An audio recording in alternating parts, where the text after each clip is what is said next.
Hello all and welcome to Stories of Scotland. This is Annie doing a wee interlude episode as we're preparing the current season, and we have some incredible history and folklore episodes to share with you soon, from clan wars to giants. So thank you so much for bearing with us. Jenny and myself have been in America, and Jenny met her wee nephew for the first time. She was very excited about that.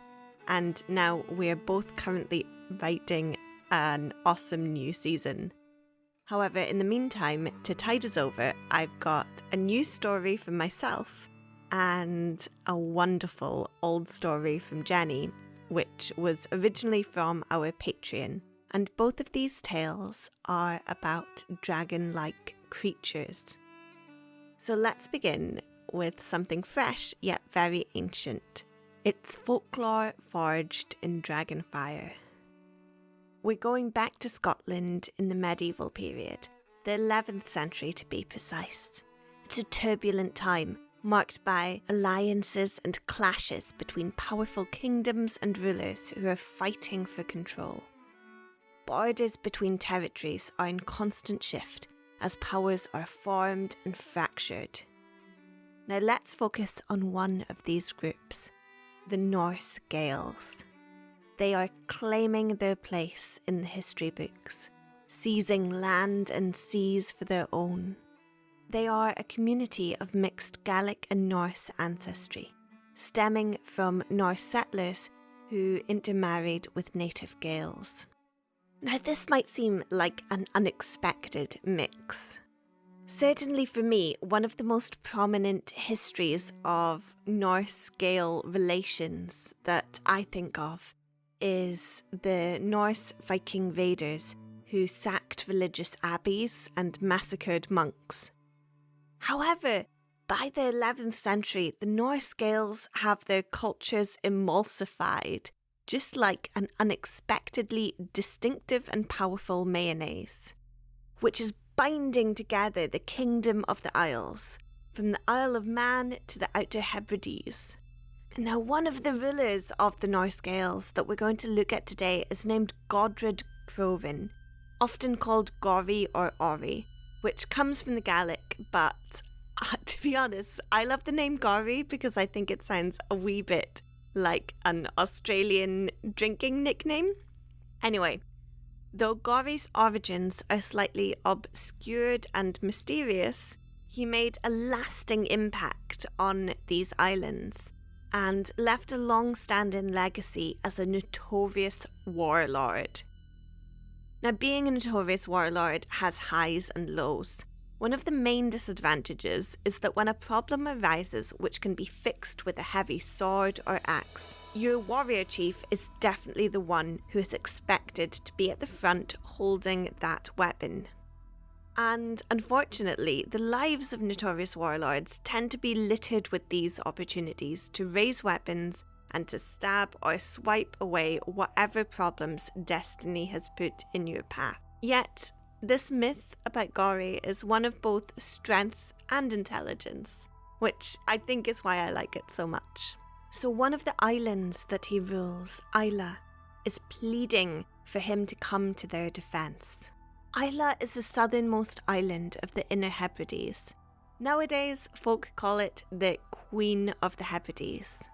Islay has a rugged charm and a rich history. And like much of Scotland, the inhabitants demand a lot of their ruler, or else they will choose a new one by whatever means possible. And this is when we're making the leap from history to mythology, because amidst the untamed beauty of Islay, raged a dragon of unparalleled ferocity. This was a serpentine beast draped in emerald scales, with each claw as big as a Viking longship. The dragon was a living tapestry of the island's darkest secrets, each scale whispering forgotten stories of bloodshed and treachery. Its eyes blazed like the forge of a blacksmith, piercing the souls of the bravest warriors in all of Scotland. To even look upon this dragon would give the strongest warrior a terror within, a fear that this dragon could set alight the very marrow of their bones. It was a gruesome sight, especially on a Sunday morning after a night out. The dragon's wings were vast and tattered as though the remnants of a forgotten age when these creatures ruled the skies like cruel gods.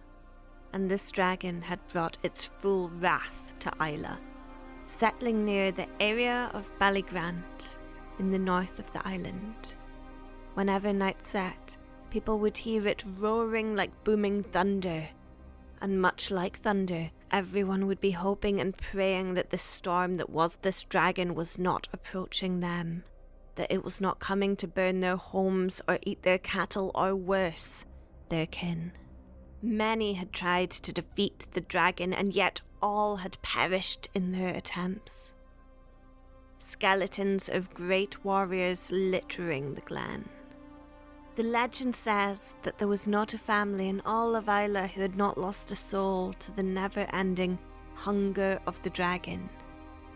The beast was a tyrant, hated by all. And so, the people called upon Godred Crovan as their warrior chief to rid them once and for all of this horrific beast, to set them free from this dreadful plight.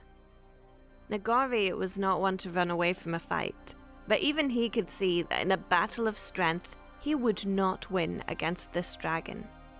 It would have to be a fight of wits, and Godred did not think that the dragon would agree to settle their differences over a game of chess, so he would need to trick it in some other way. So Godred decided to use the dragon's size against it. The dragon looked as though it weighed as much as a small castle, and it would not be taken down easily.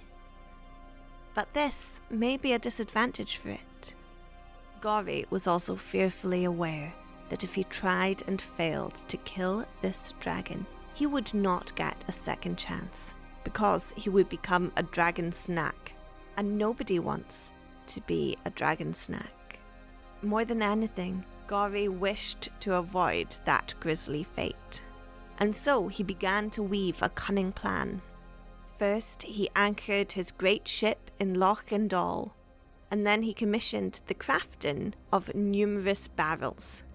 Now, each of these barrels was to be fitted with a razor-sharp spike, impaled through their sides, so that they were semi-hidden. Now, Godred created a bridge from these barrels, which were wooden and floated easily. This bridge spanned all the way from the shore out to Godred's great ship at the heart of the loch. Anyone who looked upon these barrels would just think he had created an elaborate bridge. But if you looked closer, you could see that there was something not quite right about the barrels. But these spikes within the barrels were just one part of Godred's plan, though it was a very risky plan indeed. Next, Godred gathered up all of the horses on the island, and he carefully placed them, each a mile or two apart from one another. The horses were set up in a zigzag path, all the way from the shores of Loch Endall towards the dragon's lair. And these horses were tethered, waiting to see what noble duty they were about to undertake. Godred had done everything in his power to set himself up for success. Finally, he mounted the fastest of all the horses, and then he approached the dragon's lair. The very air seemed to hum with anticipation. Godred's heart was ablaze with determination. His broad shoulders bore the weight of the people's hopes, and his muscular arms tensed with purpose, eager to deliver an antagonizing blow to the dragon. As Godred's horse galloped ever closer, the dragon loomed large. Its scaled skin was a canvas of nightmares. With a primal scream, Godred raised his spear high and launched it towards the beast. And in that singular moment, the winds themselves seemed to hold their breath, and everything was still. as Gori cast his spear at the Leviathan. The beast stirred, provoked to anger. The spear awkwardly struck the dragon on its back, but it did very little damage at all. The dragon looked at the spear with the annoyance that you or me may look at a thorn stuck in our finger. And then its gaze shifted over to Gori, and the irritation in the dragon's face turned to hunger. It charged at Gori, and immediately he spurred on his horse to run, giddying it forward. This horse did not need much telling, and they bolted. Behind them, they were drawing the dragon's wrathful pursuit. Sometimes its nose was so close to Gori it was almost touching the horse's tail, but he kept bringing it forward, and he had just enough of a head start.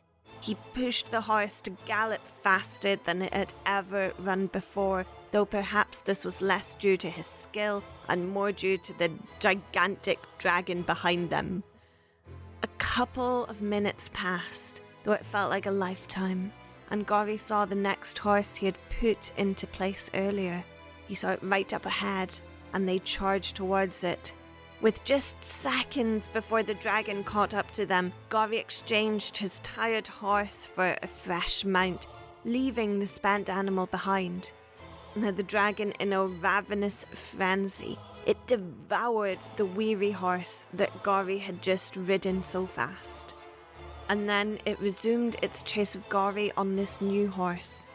This repeated again and again, Gori riding as fast as he could to a new horse, switching on to the different ride, and then leaving the exhausted horse behind to be consumed by the dragon. Spanning all of Islay, a criss-cross path of blood formed as one by one these horses were eaten by the massive serpentine beast of the dragon. Finally, Gori reached his carefully laid trap. Dismounting, he cautiously ran across the spiked barrels, dancing past any of the edges of the spikes.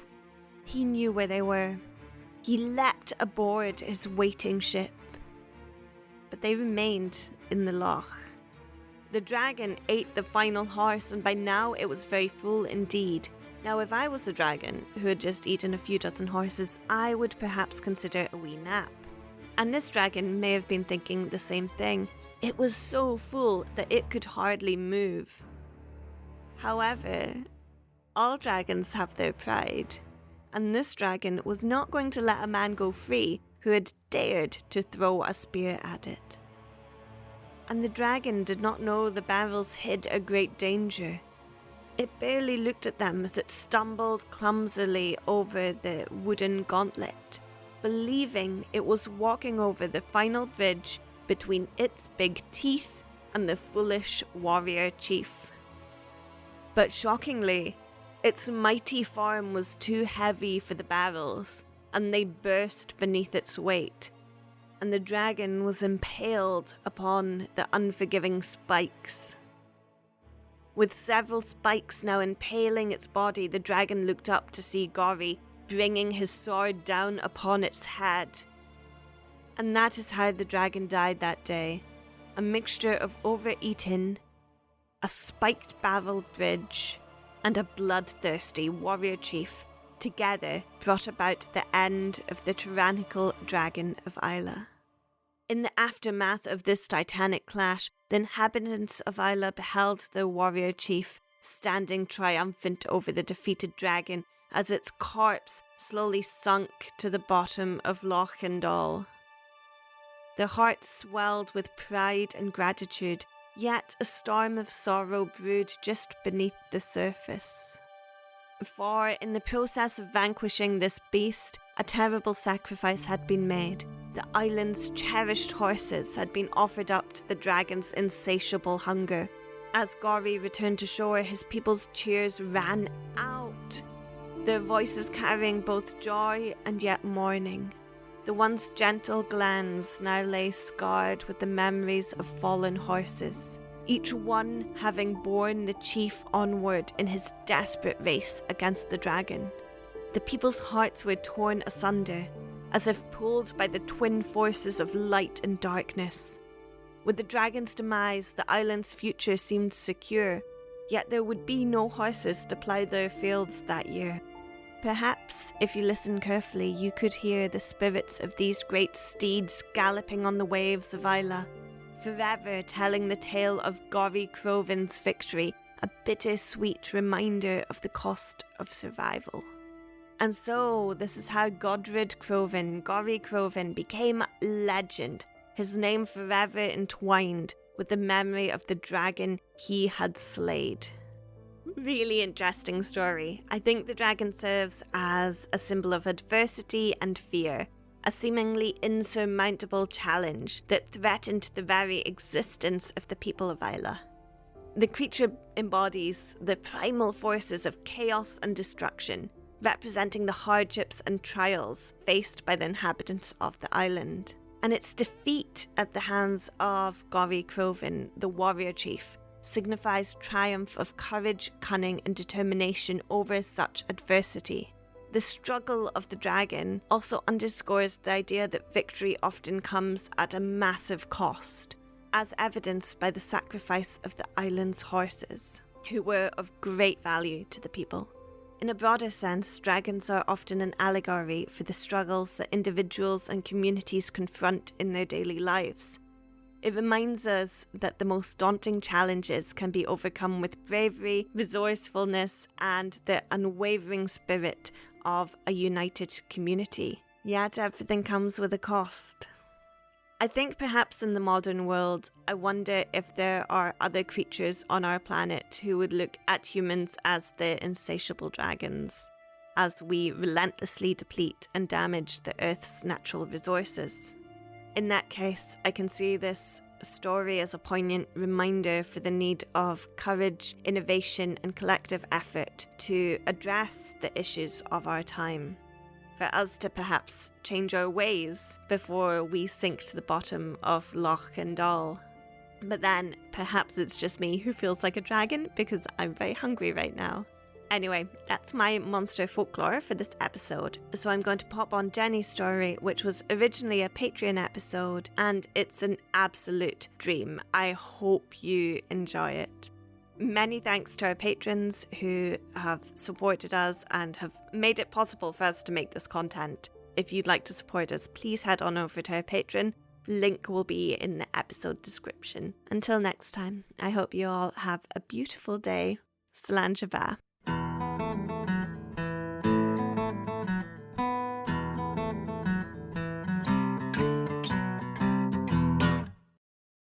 Hello, wonderful patrons, old and new. Jenny here. This week I'm continuing with my dive into traditional Scottish fairy tales, and I have to say that this one is my favourite so far, and it is a beast, so strap in and get ready. This tale comes from the Orkney Islands, and it's called Assipattle and the Stoor Worm. Now, just before we get started, in doing my research for this, I found that it was spelled Meester with M-E-E-S-T-E-R and Mester, M-E-S-T-E-R. So the version that I love the most has it as Meester, and so I will be using it as this throughout the story. However, if you know that the pronunciation or the spelling has become bastardized through the centuries and what the traditional version should be, then let me know in the comments. But without further ado, here is the tale of Assipattle and the Stoor Worm. Our tale starts on a wee farm right bang in the middle of the main Orkney island. And despite being right bang in the middle of an island in the cold North Atlantic Sea, no sea could actually be seen from this farm. On the farm, life was always bustling, for it was the home to a rather large family, with a hard-working mother and father, 7 boys, 1 girl, 1 old horse, 1 very fine fast horse, and 23 chickens, give or take a few. It's hard to keep count, what with them running wild and the unpredictable mighty gusts of wind.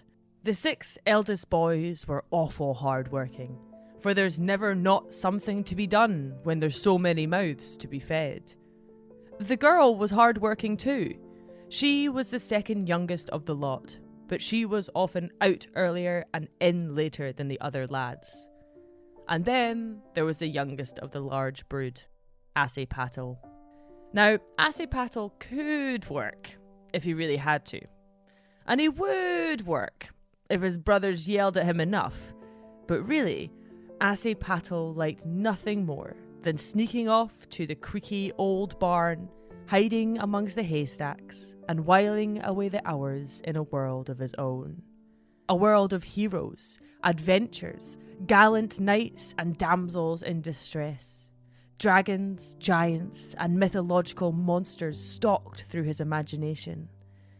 Assipattle would only ever come back from this world when one of his older brothers would grab him by the ankles, yank him from his hiding hole, and put a shovel in his hands.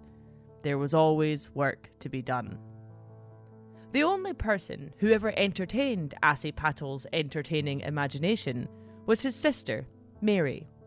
Mary and Assipattle loved to stay up late, trading stories and helping each other build one tale taller than the next, until their towering tale came crashing down on them in a wave of sleep. One day, Assipattle and Mary were out on the road chasing rogue chickens in circles round the heather, when all of a sudden, a rather fancy carriage came trundling round the corner. As Assipattle wrestled with a defiant hen, the carriage stopped and its curtain pulled back. Behind the window sat the daughter of the king of the Orkney Islands. So shocked was Assipattle to see this beautiful princess on their wee dirt road that he dropped his hen, and it streaked away into the heather, clucking merrily as it went. The princess, smiling kindly and leaning out of her window, looked down at Mary and said, "I am looking for a new maid, and I like the look of you. Would you come and work for me? You'd be starting this very evening, but I'll pay you well. Plus, there won't be a chicken in sight." Mary was shocked, but instantly she said yes. She'd pack up her things and start that very evening. And with that, the carriage continued its journey out to the mighty castle by the sea. Assipattle and Mary hurried back to the farm to tell their parents the good news and get packing. And when Mary left that evening, walking alone down the dirt road into the sunset, Assipattle shed a single tear. For he loved his sister dearly, and he would miss her very much. But before he could even wipe the tear from his cheek, he heard his brothers telling him to get back to work, for there was always work to be done. A few weeks after Mary had left, some fishermen came back from a trip with not a single catch, but with a tale that shook the whole island. For out on their voyage, they had seen a beast. But this was no run-of-the-mill sea monster. This was something so huge, so massive, and so truly gargantuan that half the crew of the boat had fainted upon sighting it, fallen over the sides of the ship, and been eaten within seconds. It was luck alone that the remaining fishermen made it back to land, for they had come face to slimy face with the dreaded Stoor Worm. It was said that this monster from the depths was so big that while its tail touched Iceland, its head reached down to John O'Groats.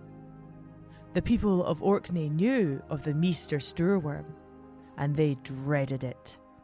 For it was known to not only have an insatiable appetite and taste for humans, but also breath so toxic that just one blast of it over the shores of Orkney would wither every crop in the ground, and even underground, no potato was safe.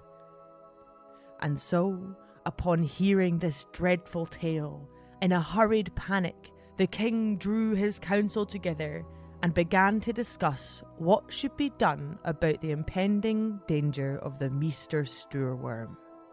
For hours they discussed options, each one as useless as the next, for the beast could not be beaten.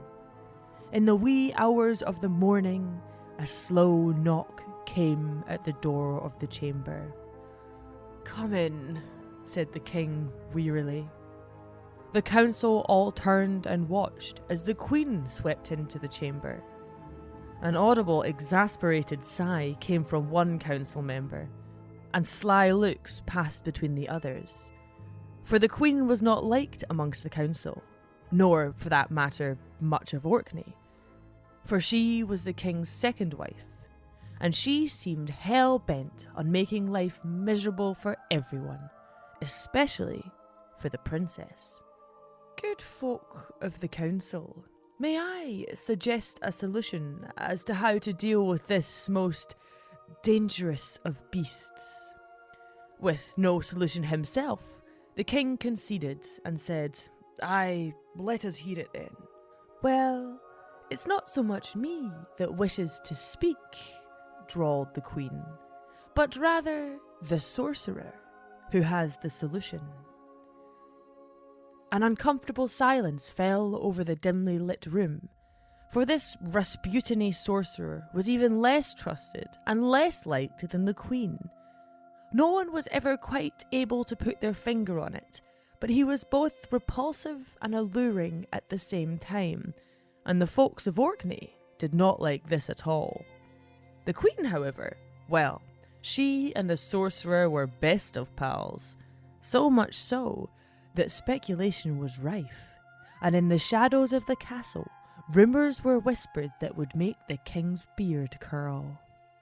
Alas, at a loss, the king granted the sorcerer permission to speak, and so, sliding into the room, the sallow-faced man said, "A good folk of the Arcadian Council, may I always be at your mercy, for the solution that I bring to this most unfavourable problem is really quite severe. But in times of great danger, great sacrifice must be made. As I'm sure you have all been discussing, the Stoor Worm cannot be killed by any means that we have, and so we must satiate its appetite to such an extent that it needs not any more from our land, and leaves our shores satisfied and content. I have consulted the bones, I have read the stars, I have passed into realms beyond your comprehension, and the answer is clear. But I must warn you to brace yourselves, good leaders of this land, for although clear, it is not pure. The land of Orkney must for the next 3 weeks give forth to the beast." The council's expectant inhalation sucked the room of all warmth as the sorcerer continued. 7 young maidens. Uproar broke out. One middle-aged man clean fainted from his chair. The king, however, understanding the severity of both the problem and the solution, rose to his feet and roared, "Silence! We have sat for countless hours, and we could sit for countless more, all while the Stoor Worm threatens the lives and livelihoods of each and every person on my land. Sorcerer, if you are sure, then although this is no small sacrifice, it is smaller than what could be. And seeing no other way to overcome this beast, I consent. Send out the message immediately. 7 young maidens will be given to the beast in the morn." And so, in the morning, 7 of the bonniest young lassies on all of Orkney were led to the shore. Behind them, the rest of the population watched on as the Stoor Worm reared its great head. So large was this beast's great slimy noggin that it blotted out the sun, and in the moment of darkness that fell, it gobbled up the 7 maidens. Then, With an almighty splash, the meester Stoor Worm fell down into the depths once more. The following week, 7 more young maidens were given to the beast, and then 7 more. But the beast did not leave, as it was predicted to do. And in fact, after its 3rd meal, it seemed keener than ever to stay. What, with a fresh supply of bonny lassies every week, why should it ever leave? The sorcerer told the king to keep going, to keep up with the weekly sacrifices, and, at a loss, the king conceded. And on the 4th week, 7 more bonny young lassies were cruelly fed to the beast.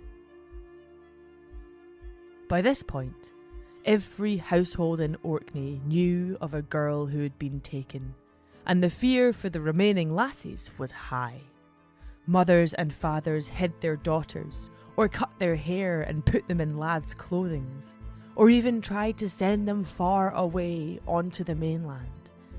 But as the weeks passed, it became obvious that the good folk of Orkney were not going to allow this cruel practice to continue.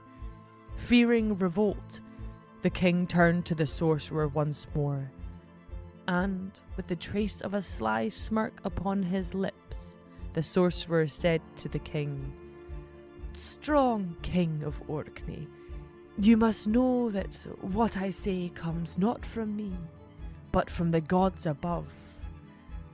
And they tell me that the only thing that will fully satisfy this most mighty of beasts is a princess." There was only one princess on the island.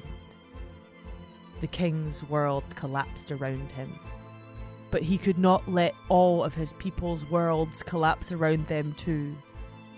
And so he dismissed the sorcerer and summoned his only child, the princess, to the chamber.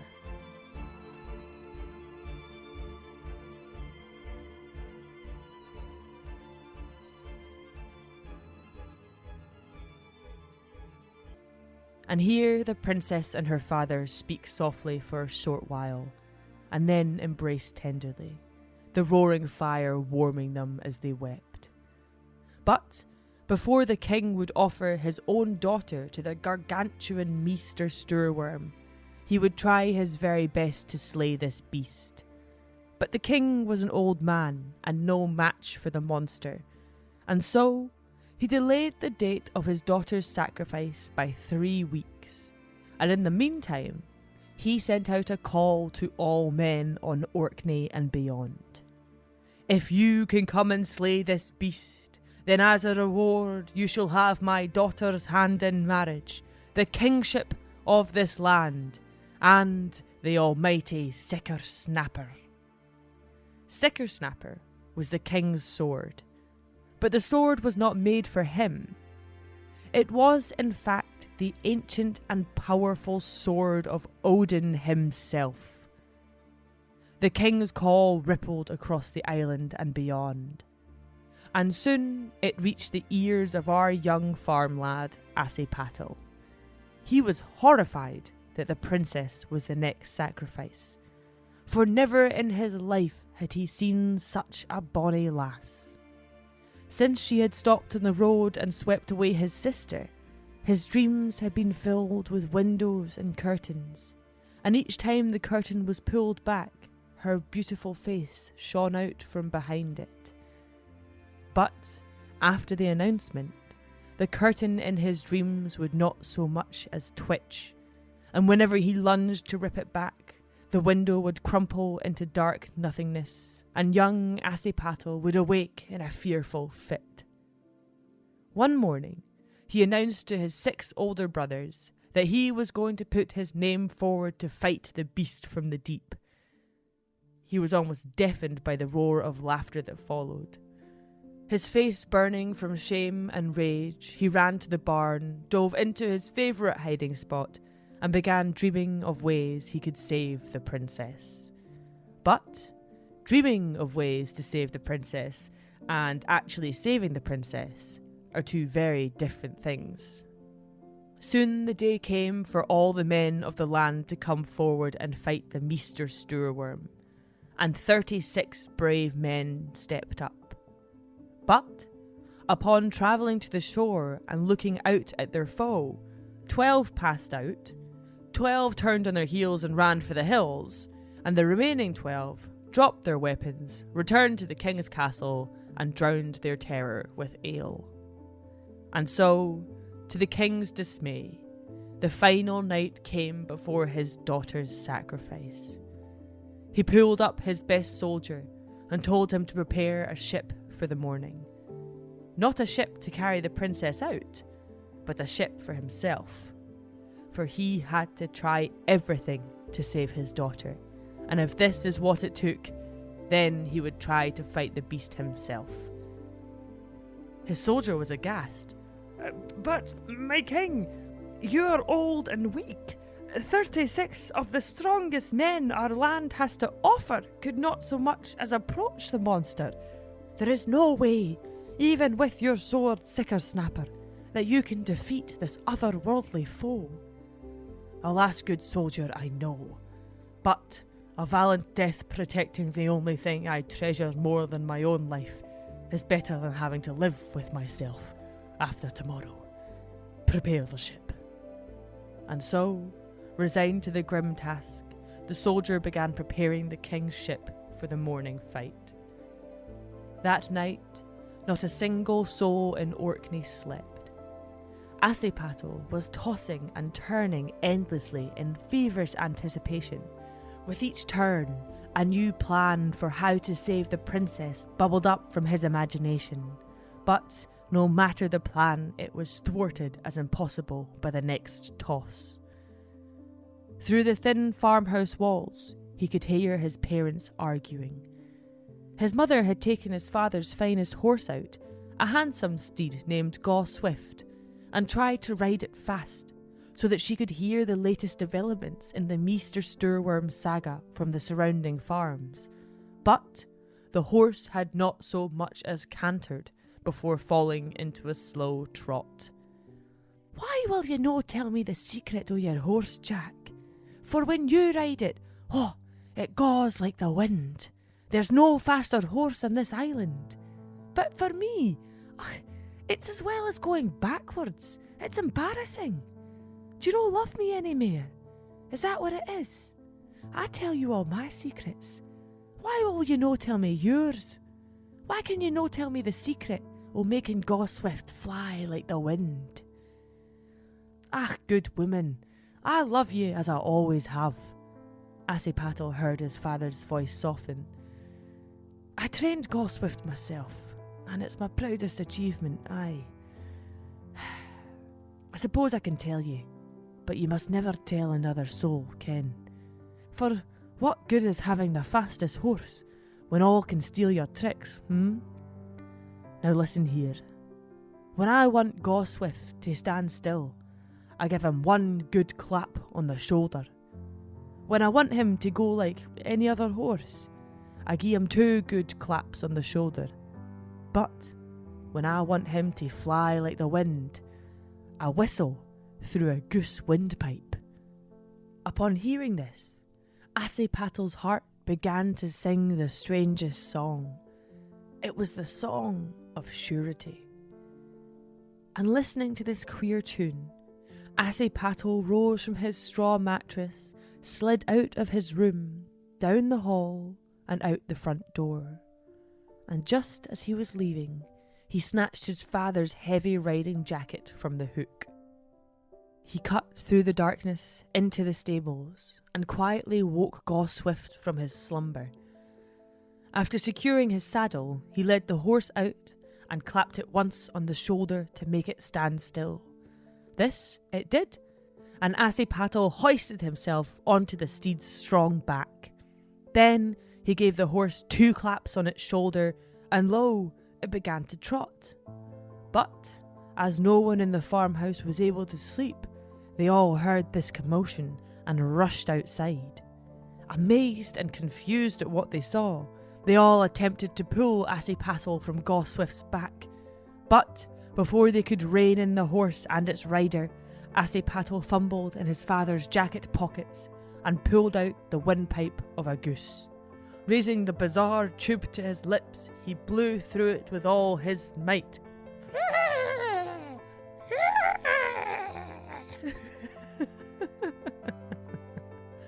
And upon hearing the whistle, the horse went whoosh. It was off. Swift was going swiftly all right, and Assipattle was barely holding on. But his family were long behind him now, and he was riding at the speed of wind towards the coast. As the ocean came into view, he saw out on the horizon the gaping maw of the meester Stoor Worm. He already knew that his small strength alone would be no match for the monster. He would have to rely on his wits. But, upon seeing its true size, he really felt quite queasy. Just before he reached the shore, he gave Swift a quick 2 claps to the shoulder, and the horse slowed to a trot. Then, as he passed the last house before the beach, Assipattle gave Swift a single clap, and it stopped. Sliding from its back, he tied it to the cottage's fence, and he saw that the gate was open. And so he followed the strange song in his heart, and he went through the gate. He tried the front door, and it was open too. In Assipattle crept, and quietly looked around the small cottage. He saw the wee old woman who lived there asleep in her armchair, and in front of her, a smouldering peat was giving out a glowing heat. Careful not to wake the dozing woman, Assipattle edged towards the fire and gently lifted the smouldering peat from its grate. As he turned, he draped his father's riding jacket over the wee old lady. Warmth for warmth. As he left the cottage, he saw a small pot hanging on the smoke-stained wall, and so he took this too, dropping the hot peat into it as he left. And then he went down to the beach. As he crested the dunes, he saw the king's ship appear. The sun was just creeping over the horizon. Dawn was approaching. But the king would not be here for hours yet. And upon the ship, Assipattle saw one rather bored and cold-looking soldier guarding the vessel. He went to the edge of the water and shouted up, "Here, good soldier, you're looking awful cold up there. It must have been the longest night of your life, eh? Why not come down onto the solid shore and run around for a bit? Maybe hop and jump around the rock pools. Some warmth will do you no harm. I'll come up there and guard the ship for you while you get your blood pumping again." But the soldier scoffed. "It is my job to be tired and cold guarding this ship. I would not be much of a soldier otherwise." Assipattle grumbled in response. He would have to try a different tactic to get this man from the ship. And so he responded, "Ah, well, cheers to you, good soldier. Don't mind me down here. I've come to get some mussels for my breakfast and cook them up good and proper." And with that, Assipattle began rummaging around in the rock pools and digging a hole in which to drop his hot peat so as to boil some water for his breakfast. After a few moments of digging his hole, he exclaimed, "Aye, Odin's beard! What is this I see amongst the sand and the pebbles? It is not what I think. Oh, but it is! Gold! Gold here! On this shore! In this here hole! I'd never have thought it! Oh, to be smiled upon on such a grim day! How can I ever make sense of this luck?" Hearing this exclamation of riches amongst the rock, the good soldier forgot all and every duty he had. In a flash, he was down from the bow of the boat and splashing over to Assipattle. "Get out of the way, boy! Let me see! Let me in!" He tossed Assipattle aside and began digging feverishly in the wet hole. Assipattle slipped behind the gold-blind soldier and hoisted himself up onto the boat.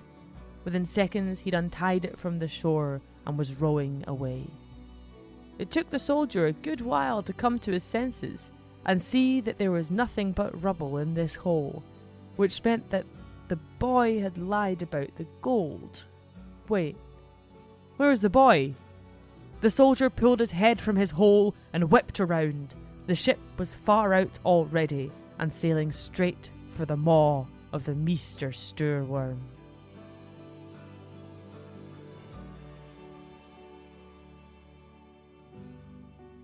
The sun was now well up, and as the king and his entourage crowned the sand dunes, they were welcomed not by a ship ready to be sailed, but by a frantic soldier spluttering about mussels and holes of gold. Gripping sickersnapper, the king looked past the useless soldier and out towards the beast. There he saw the small vessel, dangerously close to the Stoor Worm and positively dwarfed by it. Despite being secretly relieved at not having to face the evil monster himself, the king was shattered by the prospect of giving his only daughter to it in a matter of hours. This small boat was his only hope. When he asked the mumbling soldier who was aboard, and was told it was nothing but a young farm boy, the king wept. Yet more life was to be lost. As Assipattle sailed closer to the meester Stoor Worm, his terror reached a fever pitch.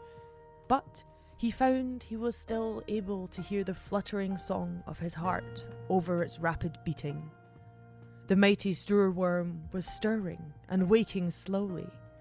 Every now and again it would open its giant mouth and yawn a yawn so great that it sucked in an enormous whirlpool of water, dragging Assipattle's small boat closer each time. The closer he sailed, the more he could take in of the havoc-wreaking sea serpent. After each yawn, the huge quantities of water inhaled were expelled through wide gills on the side of the monster's gun-metal grey scaly head. Just as he noted this about the Stoor Worm, it yawned once more. And now Assipattle was so close that his boat was sucked deep into the cavernous maw of the beast. But Assipattle knew that if he held on long enough and kept sailing his wee boat on top of the water, that the water would eventually lower. And lower it did. The water poured from the gills of the Stoor Worm, and Assipattle guided the boat to the back of its throat. There he bumped up against something solid, and he took his chance and hopped off, holding his peat in his pot as he did so.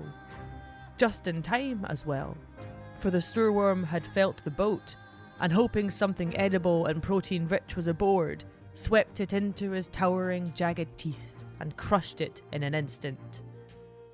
Scanning the darkness ahead of him, Assipattle knew that he must head down into the beast, else he'd be eaten. And so, using the dim light of the smouldering peat, he wound his way through the body of the meester Stoor Worm. After a good while, he came to what he thought was the liver. He put his hand up on it and he felt its oily surface. Knowing that fish livers are very oily and thus flammable, Assipattle began feverishly digging into the liver with his pot. Each swing helped scrape out a decent chunk, but as he got deeper in, he could feel the Stoor Worm starting to writhe. It knew something was wrong. Hurriedly, he took out one more scoop, and then lifted the smouldering peat and pushed it in as deep into the oily organ as he could. And once it was in, he turned and slipped and slid his way back up the beast, desperate to reach a gill, and he did so just in time. As he slid out into the salty, cold water, a cavernous boom echoed through the beast, and then another, and another, and suddenly a noise and force so colossal tore from the meester Stoor Worm that Assipattle was thrown clean back to the shores of Orkney. So tremendous was this explosion that the tongue of the Stoor Worm was thrown high into the morning sky and came down with such a force that it shattered the earth below it and created the strait between Denmark and Norway. Its towering teeth were scattered high into the air too, and when they landed, they created the lands that we now call the Shetland Isles and the Faroe Isles. And what remained of the huge beast's body became what we now call Iceland. And to this day, the peat fire still smoulders just below the surface and occasionally breaks loose in molten hot lava flows. It was a miracle that Assipattle survived at all, but lo, there he was, covered in gore and sand, just down the beach from the king and his entourage, and the entire island, who had turned up to see if the princess would really be sacrificed. I think it's fair to say that they got a pretty good show. The king pulled Assipattle into a tight hug and handed him the sword of Odin, Snapper. As he took the sword and looked up, he saw, pushing through the king's entourage, his sister, Mary, who hurried over to him and spoke into his ear. "Look, Assipattle, how's it going? Congrats on that pretty gnarly show, by the way. I just got here from the castle, and you're never going to believe what I saw. The rumours are not only true, but much worse than whispered. The queen and the sorcerer have been plotting to kill the princess for weeks, and they're so pleased that they finally convinced the king to kill her, and maybe even himself, that they were celebrating by, doing it." When the king heard this, he was outraged and began to storm back to the castle to confront this conniving couple. But Mary told him that upon hearing the boom of the mighty Stoor Worm's demise, they had fled the castle and were on their way to the mainland. But guess who just happens to have the fastest horse in all the land, and the strongest sword in all the land? Why, it's our boy Assipattle. And so, mounting Godred and grabbing the goose pipe out of the pocket of his dad's jacket that the wee old woman was now rocking, he galloped over the dunes and out of sight. He caught up to the queen and the sorcerer just as they were boarding the boat on the other side of the island. He called for them to halt, and the sorcerer turned. Upon seeing Assipattle, he bellowed a cruel laugh. For this was the king's answer to all his misdeeds. This silly little farm boy was all there was stopping him from stealing the queen and setting sail. Fine. He would dispose of the boy first, just to teach the foolish king one last lesson. The sorcerer was not scared of the boy or his sword, for he had magical protection pulled from the dustiest of spell books. As the sorcerer approached, ready to kill this boy where he stood, Assipattle drew not just any sword, but Snapper, the sword of Odin, from his belt. He swung it down with such force that its ancient power easily cleaved the sorcerer's conjured defences, and then he thrust it through the sorcerer's heart, killing him dead. But he did not wish to take any more life than necessary, and so he tied up the queen, put her on the back of Godred, and galloped back to the castle. Here the king and his council voted to lock the queen away in a tower, never to see the light of day again. And then the king properly introduced Assipattle to his bonny daughter, the princess. And what do you know? It was love at first meester Stoor Worm killing. In time the two were married, with Mary being maid of honour and best man all at once. A few years later, when the king died a peaceful death, Assipattle and his princess were crowned king and queen of Orkney, and they lived happily ever after. Alright, what a story! What an epic, epic tale. I can just imagine it being told dramatically around a dark peat fire as the North Atlantic winds and rain rage outside a wee bothy on the Isle of Orkney. I hope you guys enjoyed that. I loved researching it, writing it, and recording it for you. And I hope you guys are enjoying these sort of long form fairy tales that I'm doing. Again, thank you all so much for supporting us. Annie and I appreciate it so much. Until next time, Slán Siva.